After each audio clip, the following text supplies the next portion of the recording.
It is 12:03. We are back here. You want to call 416-870-6400 star 640 on cell, slips and falls, aches, pains, pain management.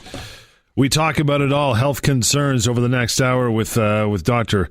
Payne here. Luigi, you've had a good week. It's a nice week out there now. Slips and falls, probably not today. At 11 degrees, it's going to be an absolute beauty. You got your mic on there? Yeah, is it on? No, it's not on yet. You can talk through. There you go. There it is. What's happening? Not too much. You? Good, buddy. I'm all right. Yeah, it's a beautiful day today. It's nice to see the sun, some warm weather, and then I think it's supposed to get cold again this week. But anyhow, lots of interesting things happening this week. Traditionally in the healthcare business, February and August tend to be a little bit slower. But obviously we still have our share of new complaints. One of the things that we also do is corporate outreach stuff and wellness talks with businesses across the GTA. And we were at a business, a large electrical supply company this week, and we essentially will go in and kind of identify what the problems are that they have and what they want us to educate their workers on. And this particular company identified that blood pressure was an issue. So they wanted us and my team someone to go in and kind of talk about blood pressure and the things you can do and not do. And I went there for the conversation, and there were actually a few people that knew who I was through the radio show, cool. which was kind of cool. But one of the things that I found really interesting, and it highlighted the point that I constantly see in practice and that I've mentioned a lot here on the show as well, is understanding the difference between a symptom, a clinical sign, and a diagnosis. And so, oftentimes we talk about things like blood pressure, high blood pressure, as a diagnosis. And it's not a diagnosis. It's a clinical sign, right? So symptoms are things that people can describe. So I can tell you, John, my back hurts. That's me giving you a symptom. And then you as a practitioner may look at me and ask me to bend forward to check my range of motion. And then you find that my bending forward is limited by 50%. That's an objective measure. That's a clinical sign. And then finally, when you tell me what's wrong with me, that's the diagnosis. So oftentimes people are going to their physician's office, they're getting their blood pressure taken, and they're being told that they have high blood pressure. Yep. And people are taking it, and people are just taking it as, yep, that's my diagnosis. I have high blood pressure. Well, lots of different things can cause high blood pressure. And like most things in healthcare, you're often dealing with the very serious or the benign. So things like kidney issues and renal failure can cause increased blood pressure. And then you can also have things like lifestyle issues, like if you're overweight, you're not eating the best foods, et cetera, et cetera. That is what could be leading to your blood pressure. But I thought it was really, really interesting that, as a healthcare profession, us, the professionals, we haven't done a good job of making the population understand that difference between a symptom, a sign, and a diagnosis. And oftentimes we're giving people just clinical signs, and they're walking out of offices thinking that they've been diagnosed with something, when really all they've been told is they have a clinical sign, right? Same thing as a fever. A fever is a clinical sign. It's not a diagnosis. What's leading to that fever? And from a pain management perspective, we see this a lot where, people may come in and they have a knee issue, and then they're looking at it and they've been told that they have knee swelling. Right. And it's like, okay, that's just a sign. It's a measurable sign. But the more important question, in order to determine the treatment plan, what's causing that, right? Because as I've always said, it's the treatment that you render is going to be based on the diagnosis that you can come to. And oftentimes we try to have a list of a few diagnoses that we think are the most likely. We'll have something that we really believe is, this is it. But we always have 2-3 other things that we keep in the back of our mind, because so many things can present the same way. And in doing that, it gives you room to always go back and reassess if things aren't changing, so that you can actually get the person better. Fibromyalgia, same type of thing? Everybody thinks that's an illness. Yeah, right? It's more similar. So fibromyalgia was it's essentially chronic pain. When you actually break down the word, all it means is fibro is fibers, myo is muscle, and algia is the word for muscle pain. And so it's basically pain of the fibers and muscles of the body. Fibromyalgia is one of those things that we call a diagnosis of exclusion, which means you want to rule out everything else that may be potentially causing that type of a pain presentation. And then once we've been able to say, okay, there's nothing else like a rheumatoid arthritis or an ankylosing spondylitis or this or that, there's nothing else, then we kind of term it fibromyalgia. and again, it's just chronic pain. Fibromyalgia was also based on a research study that was done with a couple checking for tender points across the body. And one of the things that was interesting with chronic pain and with fibromyalgia is two things are often related with the chronic pain presentation: poor sleep and depression. And so those three things, pain, depression, and sleep deprivation, tend to go hand in hand. And it kind of makes sense when you actually stop and think about it. If you're in a lot of pain, it's obviously going to affect you psychologically. And then obviously your psychology is going to affect your pain levels, as we've talked about. And then, that's going to interrupt your sleep patterns because you're not overall well, whether it's physically or mentally. So those three things oftentimes go together. And even in my experience, the patients that I've seen throughout my career, oftentimes when you're dealing with someone who has a chronic pain presentation, there are a lot of other things also going on that need to be taken into consideration. And the reason why you take it into consideration is because that's how you come up with a good treatment plan, right? Because you can't just treat one thing. If a person has a bigger underlying problem, you got to treat everything. When you went to this electrical place to do your talk, it was under the banner of high blood pressure. Did you find a commonality why that was so prevalent in that workplace? We were not given the specific information. So I guess what they had done a few months ago was kind of have someone come in and they identified that high blood pressure was an issue, and they wanted to just give their workers resources to help lower it. From what I gathered from talking with people after, it seemed like a lot of it was just stress related to the type of job that they were doing. Right. Yeah. We'll take a short break. Phone lines are open. You have concerns, pain, medical concerns, bring them on. 416-870-6400 star 640 on cell. Dr. Lou is here till 1 o'clock this afternoon. The Dr. Payne Show, Talk Radio, AM 640. Lots of time to call in. 12:13 in the afternoon here on what is an absolutely stunning Saturday on this Family Day weekend. We got phone lines open. Give us a call. We'd love to talk to you. Got Jimmy on the line. Hey, Jim, how are you? Good, John. How are you? Good, pal. What's your concern? Okay, well, I'm 59 years old, and I'm still in the gym every day. Good man. Pumping weights about 5 times a week. Nice. Good for you. I got this shoulder pain. Now, I figure with both my shoulders, it's probably just inflammation. But in one of my shoulders, when I'm doing some lifting, I get this crunching noise. Mm-hmm. So I'm just kind of curious to what that might be. Right. There's a couple things oftentimes, and people will complain about this type of noise a lot for the knees and also the neck. If it's what I think you're talking about, we usually term it crepitus. What crepitus tends to be is as you get older, the joint spaces anywhere in your body start to narrow a little bit, which means there's not as much healthy space in between. So you start to get this crunching noise that the joint will kind of make. It's usually not a big deal. It's just the reality of getting older. That's what tends to happen. In someone like you, Jim, when you're complaining of a certain type of activity causing it, if you can avoid eliciting that type of issue, it's probably good because it just means that maybe your shoulder's under more stress than it needs to be. So if there's ways that you can modify your exercise to eliminate that, that's probably not a bad idea. But yeah, a lot of the times that crunchy noise or crepitus is just simply due to the joints narrowing a little bit, and that's just what tends to happen. You also can't exclude the fact that when you're looking at things like the shoulder and the hip, it could be something more like a click or even in the knee. That's when you start getting into, is there a possible tear somewhere in the actual labrum, which would be the cartilage in between the humerus and the shoulder blade. And that's a little bit more of a serious injury. So it could be a couple of different things that could be causing that noise. In my experience, when people use the term crunchy, it's most often related to the crepitus, but there are times when, again, one of the things that's hard when you're dealing with patients, well, not hard, but one of the things that you have to try to do is sometimes it's hard for people to actually explain appropriately what it is they're feeling or they're hearing. So again, yeah, Jim, if it's really a crunch and kind of a crepitus noise, I would say that that's probably more related to just some wear and tear in the area. Is there pain involved too, Jim, or no? Yeah, just, with that, just slightly. I mean, I'm still able to pretty much do what I want, but right. Just a slight pain. But I was more curious if I'm doing, more damage than... Right.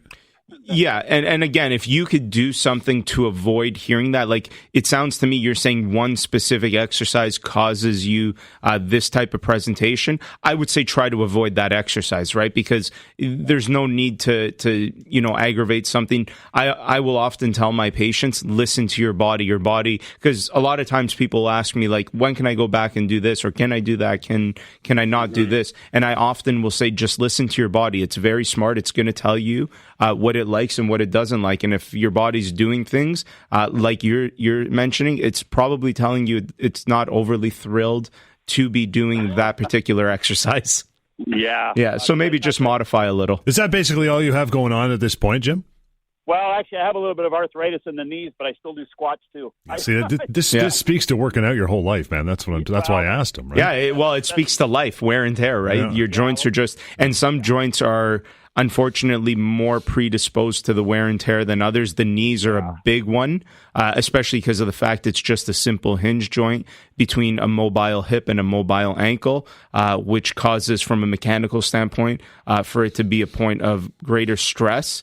So those things start to happen. And then obviously the shoulder, it's what we do everything with is our upper body, right? So, and the amount of movements that are involved in the shoulder. The other thing that really predisposes us to issues with the shoulder is that if you actually look at the anatomy, really the only thing holding our arm in place is a bunch of muscles. Attached to the scapula. Yeah, right? attached to the scapula. That's all it really is. Versus if you look at kind of like the elbow, the bones fit together nicely like a puzzle piece. Sure. And so, it's because it's so mobile and not a lot of things are there supporting a good muscular endurance and strength in those rotator cuff muscles becomes very, very important. And one of the other things that I often talk about with shoulder issues is understanding the way that the scapula, the shoulder blade, sits on the rib cage. Right. It needs to be in a proper optimal position, because once it starts to lean forward or go off to the side, it does tend to put all those other tendons and tissues under more stress than really needs to be there.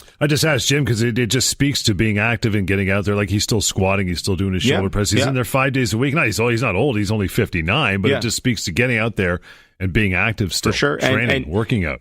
You know what? The thing that we got to realize is sometimes people will use that as kind of an excuse to not work out. Mm-hmm. But if at 59 years old you have a little bit of shoulder pain, what could his life be like if he wasn't active? Right. And a lot of times I remember, growing up, I was always a big wrestling fan. And I remember once watching an interview with Hulk Hogan, and they were kind of asking him, like, how do you keep going? Like, you're 60 years old or whatever it is, you're still in great shape. And he basically said, if I stop, that's when the pain starts. So I just keep going. And it's true. That deconditioning component can lead to a lot of pain presentation. And it's very common to see that in elite athletes who end up stopping, that they develop all these new issues. It's because your body gets used to something. 416-870-6400, star 640 on sale. Lots of lines open. We'd love to hear from you as well as we continue the Dr. Payne Show on Talk Radio, AM 640. 1222 here on a beautiful Saturday afternoon. Yeah, give us a call. We have lots of open lines. You have health concerns, pain concerns. That's why Dr. Lou is here. Elaine, good afternoon. How are you? Oh, I'm good. How are you? Okay, what's your concern? Well, I was diagnosed with fibromyalgia a couple of years ago, and I was sent to a specialist, and he said it was just something torn in my back, but my doctor kept on saying it was fibromyalgia, and then he changed his mind after, and then he said, no, it's not. I have, chronic leg pain, not too much in my back. My son did pass away a couple years ago, and my husband has cancer, so I have a lot of things going on, and now I'm losing my hair. Right. So the doctor put me on tons of medication. He puts me, first it was gabapentin, and then the specialist told me not to take it. And then they put me on narcotic medication, and then sleeping because I was having trouble sleeping, and then lorazepam, and then antidepressants, and which every time I go, it's not to fix the problem, it's just another medication. Yeah, and I'm sorry to hear about all the things going on. It sounds like it's very tough, and my thoughts go out to you. one of the things with chronic pain, as I was mentioning, whatever it is, whether you want to term it fibromyalgia or chronic pain due to some other factor, again, my point is that it's all kind of the same things. But one of the things that, as I mentioned, is consistent with it is the depression. And obviously, based on everything that you're telling me, there is some type of an anxiety depression component going on. Right. And the honest truth, it's very, very hard work. And I have this conversation with a lot of patients every single day. It's a lot of work, but the one thing that really can make a world of a difference, see, we think pain is just physical. So we often will focus on the physical things or the chemical things like the medications. And we really diminish how important the mind is in helping us control our pain levels. And yeah, the lorazepam and the anti-anxiety stuff, all it really does is numb you out, but it doesn't cause the solution, or it doesn't work towards a solution of actually trying to change your behavior through your beliefs. And that's where cognitive behavior therapy is something that could be much, much more beneficial. And again, it's not something that would make the difference after doing it one time. It's one of those things. It's kind of like if you were severely obese and someone said you need to exercise, it's not just going for a walk one time. It's going to be the lifestyle. Yeah, it's changing your lifestyle, and over months, years, you will start to see the change. And that's the way cognitive behavior therapy works, is that over months and years of doing this and practicing it, you will start to see a change. And what you have to look at is, when I first started, how was I compared to, 7 months later? How am I now? And you're not looking for it to be 100% better, but that you're always kind of getting a little bit better time after time. So yeah, Elaine, it's very tough. You have a complicated case is what I would call this, with all the other things going on. If you want anything else, you can give us a call and we can set up a consultation and we could talk a little bit more privately about the things going on. Okay. Okay? Okay, take care. 1-855-55 Dr. Lou, DRLOU, by the way. Got Scotty and Peterborough. Hey, Scott. Hey, how are you? Good. What's going on with you? Oh, not too much. I was just wanted to follow up on the joint pain. I was just wondering about glucosamine sulfate, if that's actually worth purchasing. Yeah, it depends, number one, on what the joint issue is. So glucosamine sulfate, through some research, and the thing with all these types of more natural products, the scientific testing is usually not as rigorous as it is with medication, but some of the better evidence on glucosamine sulfate does suggest that, yes, it can help with joint pain, but it needs to be used for a prolonged period of time. So, if you started taking it today, would you see an effect tomorrow? No. You'd have to probably take it for about 3 to 6 months. And then, are you going to notice an effect in 6 months from now? I always say these types of things are better from a preventative standpoint versus a lot of people that I see are already in pain and they're looking for a solution to it. And they're saying, can I just take glucosamine? And it's probably better if you have a history, you're a runner, and probably the likelihood is you're going to develop some type of knee issue. You start taking this early on from more of a preventative standpoint versus trying to take it from a therapeutic and treatment standpoint. So it's not that it's not worth it. You just have to be sure of what you want to use it for, and it has to be prolonged use. The other thing with a lot of these natural supplements is understanding how they're made and what the actual, there's plenty of multivitamins out there that you might as well buy them and throw them in the garbage because they're just not good, right? So one of the things with even with glucosamine, there's some that are very, very good and have the right concentrations. It's a good type of glucosamine sulfate, and then there's other ones that are bad ones. So that's another thing to kind of be cognizant of and do some homework on that end as well. Okay. Great. Yep. Hey, Dave, we'll get you in before a break. Good evening or good afternoon. How are you? Pretty good. Okay. What's going on with you? It's actually my wife. She's been diagnosed with bursitis in the hips. Her pain comes on after she walks an eighth of a mile on the treadmill or does any walking. Doesn't bother her when she's biking or other movements, but steroid injections seem to work once, and after that she's had, I don't know, half a dozen times and no response at all. Yeah. The last specialist we saw, neurologist, said maybe the piriformis muscle is too tight and needs to be stretched. Mm-hmm. and recommended some exercises. Sure. Okay. Those exercises seem to antagonize a little bit. Right. Yeah. So to start with, should she keep trying those? Or? Yeah. So with I'm depending on you saying a hip bursitis, I'm going to assume it's the greater trochanteric bursitis, which is kind of on the side of the hip area. And again, a bursa is kind of like a balloon in between muscles and bone in order to cause a padding. And sometimes that bursa can inflame and cause a lot of pain. In the hip, oftentimes, again, bursitis is kind of goes back to what we were discussing in the beginning. It's more of a clinical sign. So yeah, we're able to say there's a bursitis, but now what is actually leading to the bursitis, which I think you're kind of alluding to, where one physician says, well, it may be a type piriformis.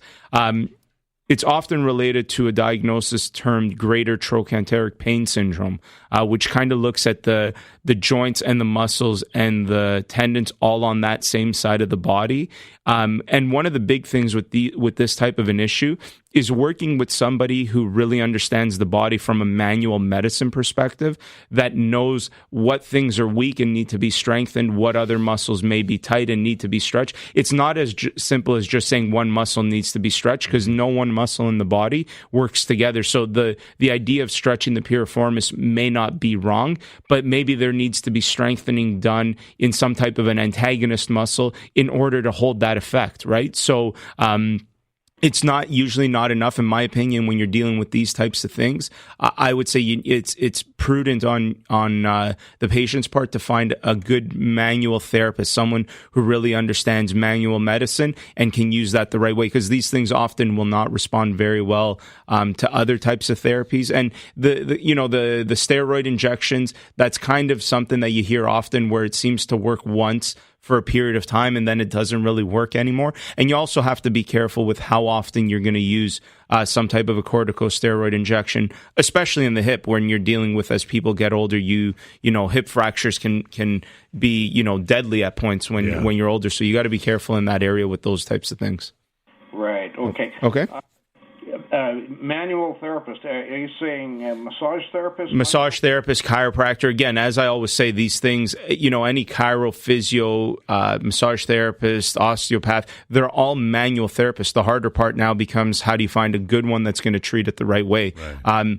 Give me a call, Dave. We have a provider network across most of Ontario, and I'll try to help find someone that I think I trust in your area. Dave, again, 1-855-55 Dr. Lou, DRLOU. You want to give us a call this afternoon? Got some phone lines open here till 1 o'clock. The Dr. Payne Show, 416-870-6400, star 640. On sale. Dr. Payne Show continues right back. Talk Radio AM 640. 12:35 here. A beautiful day outside, up to 10, reaching a high of 12 with sunshine. What a beauty out there. 7 o'clock this morning, that sun coming up is just so nice. Good for the soul, man. Good for the soul for sure. 416-870-6400, star 640 on cell. Jerry, good afternoon. Hi, Dr. Lou. Great show. Very informative. I really do listen to it every Saturday. Great. Thank you. We appreciate that. Doctor, I have an issue with lower pain on my left foot between the ankle and the knee, mostly to the lower part or near the ankle. Okay. It's a stabbing, pounding, throbbing pain. Mm-hmm. And it happens mostly in the night when I sleep, usually in the morning, or you just wake me up, and it's a very sharp pain. And this is on the back, like on the calf? Yeah. Yeah. Yeah, so there's a couple things in that area. One of the things... Sorry? Before I am a 54-year-old, and I'm type 2 diabetic. Diabetic, okay. Yeah, so then there's a couple things in that area, right? It could be, again, a bursitis, an Achilles bursitis in that area. That could be similar to that patient with the hip, that the bursa could be inflaming. It could also be a tendinopathy within the tendon itself, and sometimes very specific exercises can make that better. And then the other thing, I guess it could be in that area as well, is neurological stuff, like some type of a sciatic issue, referring into that area, because the sciatic nerve splits and comes down on either side of the Achilles tendon and into the foot. So it could be one of and that's just three things. There may be other things, but this is that type of thing, Jerry, where if you've listened to the show a lot, this is the type of thing where I'd really have to take a look at it, assess it properly, and then kind of, give you a specific answer to yourself, because it wouldn't do it justice for me to just say, yeah, it's this or it's not this over the radio. Yeah. And also compound it with the fact that you're type 2 diabetic. There could also be a neuropathy due to that, which is very common in diabetes. So it's something we'd have to look at and get to the bottom of for sure, and really look at the specifics of the case. Yeah, the doctor referred me for a test for ultrasound for blockage, which came back negative. Negative, yeah, and see, that's another thing to consider, is some type of a deep vein thrombosis. So there's so many things in that area that it could be. Sorry. I saw a neurologist a couple of weeks ago, and he said that it could be a pinched nerve beside the knee. Yeah, that's what I mean. Some type of a sciatica type of issue, whether it's a peripheral entrapment of the nerve, like behind the knee or at the butt area, or due to a disc herniation. Lots of things. That's my point. Is this could be one of dozens of different things. You got to dig. That's why you got to get in there. It's the detective work. You got to. It's a lot of questioning, a lot of physical testing, and then you start to peel away the layers of the onion and get to the middle, and you're like, okay, I know what this is. Now we can treat it. Yeah. Joe, good afternoon. Yeah, good afternoon. I love your station, first of all. Thanks, man. Appreciate that. Thank you. Oh, yeah, I really do. I listen to you all the time while I'm driving. But anyway, I have this big pain on the left side of my body, below my shoulder, which affects my left arm. My doctor, I've got a beautiful doctor. They check everything. They can't find anything. So I need an MRI. Mm-hmm. Now, the problem is, I can't get an MRI till the middle of July. Welcome to Canada. Yeah. And you know what? I'm really, really worried about it. You're doing such a great service. But, I mean, how can that be? Yeah, that it's a very, very, one of the things that I do is I also do some lobbying down at Queen's Park. And it's one of the things that I often talk about, that the system that we're in needs to change. We have a lot of other professionals that are better suited to treat certain things, and we've relied solely on physicians to pretty much make them the gatekeepers for all these types of special testing and things like that. And it's a very political question. I would agree with you. I think it is ridiculous that if you have an issue today, that you could potentially have to wait till July to have further testing. Exactly. And again, sometimes, Joe, this is where, one of the things that I try to do, I've built a relationship with a lot of hospitals and things in my area as well.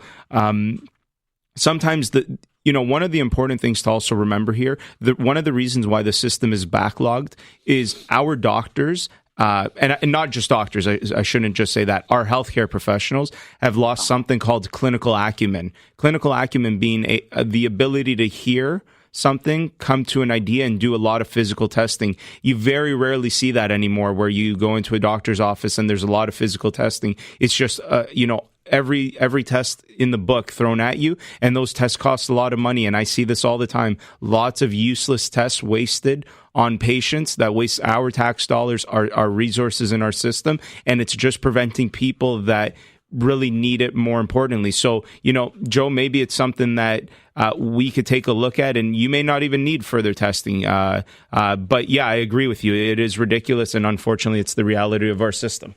We'll take a short break. Appreciate your call, Joe, and we'll stay on the line with everyone else. We'll get to you very shortly here. The Dr. Payne Show continues. Talk Radio, AM 640. It's 12:43. We'll take it right up to 1 o'clock this afternoon. The Dr. Payne Show. Mohammed, thanks for hanging on the line. How are you, pal? Not too bad. How you doing, Doc? Good. How are you? I love your show. I always listening to the station. I'm Great. so happy. Awesome. Listen, I just want to share my information with you guys. I used to have a lot of pain in my shoulders, my knees, my joint. I'm a mechanic and used to do a lot of martial arts for many, many years. Mm-hmm. And we end up to have no solution by the doctors that just give me the painkiller, Advil, Aleve, you name it. Yeah. Mm-hmm. Until 2 years ago, it was so bad, my knees was killing me. And I wasn't able even go upstairs for sleep, so usually I sleep in the main floor. And I went to my doctor. They sent me for MRI, all these things. And they said, oh, you have a severe arthritis pain. And said, okay, what's the solution? They said, yes, the only solution is take this pill for the rest of your life. Okay. So when I started having pill after 2 weeks, I feel like, man, I'm like 18 years old. There's no pain in my body. And until one day I went to Huntsville. So, and I forgot to take my pill. Okay. So the first day was okay. The second night, man, I wasn't able to sleep, and then I was driving nuts. Okay. So I go back to the city after 4 or 5 days and talk to my doctor again. I said, listen, what happened? I forgot to take my pill, and the pain came back. He said, yeah, that's a painkiller. And this is, you got to take it for the rest of your life. There's nothing you can do. I said, okay. So what I did, I started searching and to see what we can do to help my body without having any medicine. What did you find? What's that? What did you find? Okay, so this is what I did, and I can tell you almost a year and a half, I didn't touch any pill. And I play soccer. I drank organic apple cider vinegar, 1 tablespoon before breakfast mixed with water, 1 before lunch, 1 before dinner. I eat a lot of turmeric mixed with my food. And also there is a syrup I purchased from the organic place. Right. They call Nutriflex. Yep. Nutriflex Supreme, it has a strawberry flavor. It has a glucosamine in it. It has vitamin D in it. There are many turmeric and many different. So Mohammed, you've done a lot of your own natural remedies to get your pain better, which I think is, I encourage all people to, these types of. I love hearing stories like yours. The one place where I have a bit of caution is these types of things don't work for everybody. And I know. And so I do always encourage people. You can try. One of the very important things that you find in these types of things is the belief that you're going to get better, the placebo effect, which is just as important to getting better. So I'm glad that you've tried things that they're helping you. I encourage you to continue doing them. And I encourage all our listeners that if there's things that you think you've done your research on and you're willing to try, you should still probably have a conversation with someone just to make sure there's no other interactions with other things. But yeah, these types of things, it's not uncommon to hear that these things have, the same way some people will say surgery was a miracle for me. I got my hip replacement. I've never had another issue again, versus some people come in and say, no, I had that and now I got all kinds of new issues. So, it's just the reality of healthcare. Chris, we'll get to you. How are you, pal? Hey, Chris. Hey, how are you today? Good. What's going on with you? Not too much. I'll make a quick story of it. I'm a big mountain biker. I had a crash about 10 years ago and broke the collarbone and tore the rotator cuff and concussion and broken ribs and stuff like that. So they fixed the collarbone right away. And then we moved out west and I had surgery done on the shoulder for pretty significant impingement. And that's fine. They said there was probably some nerve damage and that kind of thing. And for years afterwards, I had the 2 middle fingers on my left hand where they were kind of numb all the time. Over the last year or so, what's happened is up near the shoulder, right on the arm itself, I've got a pain in there it's diminished over the last month or 6 weeks, but it's almost like it's kind of numb to touch, and it hurts to touch. Like I can feel it all the time. Okay. And I'm just kind of wondering, is that, more of a nerve issue? I think there probably should be some follow-up to the surgery, is what they said many years ago. And, of course, as a guy, I didn't maybe do what I was supposed to. Right. Yeah, and I was just going to say this is an important part of whoever your team was that helped you get better after the surgery. That's something to bring up to them. It could be more of a nerve issue. It could be something else. It could be pain related to compensation. A lot of the times, see, with surgery, especially related to some type of a tear or whatever, there's a give and take, and that give and take is that you're going to start to lose a little bit of range in order to keep that area of the body more stable. And that lost range oftentimes can be made up in other areas that then start moving too much, that can create new issues. The important thing around surgery is we talk about prehabilitation, which is doing the right things prior to your surgery to get you healthy for recovery. And then also just as important, if not more important, is the right stuff after the surgery, the right rehabilitation, which, and probably to no fault of your own, Chris, and I'm not suggesting that it wasn't done right, but a lot of the times, there's a lot of places out there not doing the right stuff. So, it's one of those things that I think you can probably appreciate. It needs to be taken a look at, and from there you can get a more accurate answer as to what's going on exactly. Well, I was pretty fortunate. The surgeon out west was actually the Canucks orthopedic surgeon. Oh, nice. And so he set me up with a chiropractor and a massage therapist for a month before they do the surgery. Okay, good. Yeah. Yeah, so it sounds like, those are the types of things that I like to hear, the right type of prehab and rehab type of stuff. So, yeah, it's good. I think a follow-up is important to figure out what's going on. Get to more of your calls here after a quick break on the other side. The Dr. Payne Show, 416-870-6400, star 640 on cell. A few minutes to go here at 12:53. You need to book an appointment, get a consultation, or talk to Dr. Lou after the show, no problem. It is info@paincarecanada.com or 1-855-55. Dr. Lou, just that simple. Got John on the line. Hi, John. Yes, sir. I love your show. Thanks. What's going on? Anyway, I got a problem with my head. The problem is I had the on top of the ears. I thought it was the ears, so I got the new earrings, which first one, and it still says always whistle on top of the ears, both sides. And I went to my doctor. I went to any village I asked. He said I have to live with it. So, John, can you say that again? What is the problem? It's above your ears? Yeah, it's above my ears and the head. Not in the ears. Okay, not in the ears, in the head, above the ears. Yeah, one of the common things we've talked about, myofascial pain syndrome, which is referral of certain muscles causing referral pains.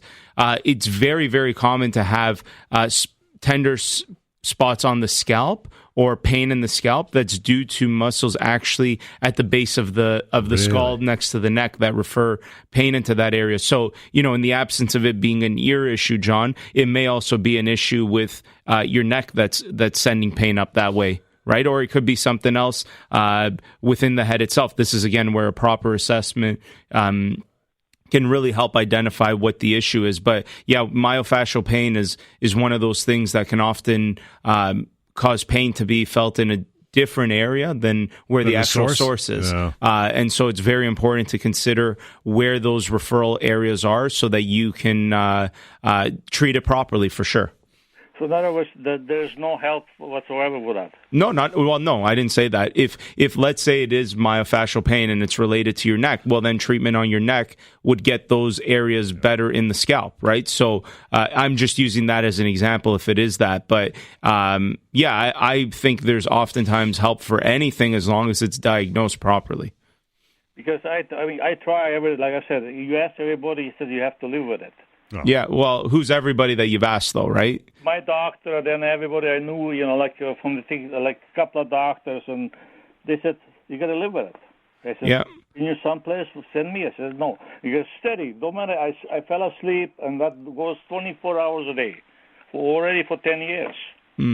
Yeah, so again, I can't comment on it in terms of if it is something that you have to live with forever, because I haven't actually assessed it and seen it. So I'm not sure if I'm never a big fan of healthcare professionals saying that it's just something you got to live with. Suck it up. Yeah, sometimes, if something's been going on for decades and there's been nothing that helps, maybe at a certain point you do have to come to that acceptance. But, I hear people come in a lot of times, and I think we had a caller earlier that was kind of told after a short period of time, it's just something that's always going to be there, or just keep taking this or doing that. Any type of therapy, whether it's a medication or a physical therapy or whatever, there should be a plan to wean off of that therapy in order to allow your body to do what's needed and doing the right things in other ways. You don't want your body to adapt to any one thing.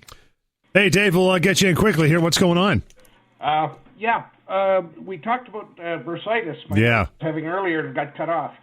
One element of the discussion we never got to, she has had her back checked as well and had some degenerative disc issues in the lower back and got a shot by the neurologist for that, and it's helped her pain in that area. Now, the bursitis pain that comes on after a little exercise, I heard you mention referred pain. Would that be a possibility? Yeah, and the greater trochanteric pain syndrome, that's my point that I'm talking about. It needs to be assessed fully in order to see, is there a referral component as well? It could be a multitude of different things, right? So my point is that I think my recommendation to you was a good manual therapist is going to be someone who can diagnose and treat that accordingly. Okay. Just another point you mentioned earlier, the glucosamine treatments for joints and so on. Mm-hmm. I've been taking that stuff for probably 7-8 years, and it took about a month, I'd say, to get results, but that's what you said. I've got a bit of arthritis in the back. So again, all those things, I'm following the general recommendations. The guidelines, you have to take it for a prolonged period. I'm happy that those things are helping. And that's just the reality is any treatment intervention can affect any individual a different way. So again, it may work wonders for one person. It may not for the other. That's why healthcare needs to be tailored to individuals. That's the whole thing that I'm trying to do is I want to work with people and figure out their story exactly and treat them specifically. Appreciate all the calls this afternoon. Until next time, the number 1-855-55 Dr. Lou, DRLOU, or info@paincarecanada.com. The Dr. Payne Show. It's been right here on Talk Radio, AM 640.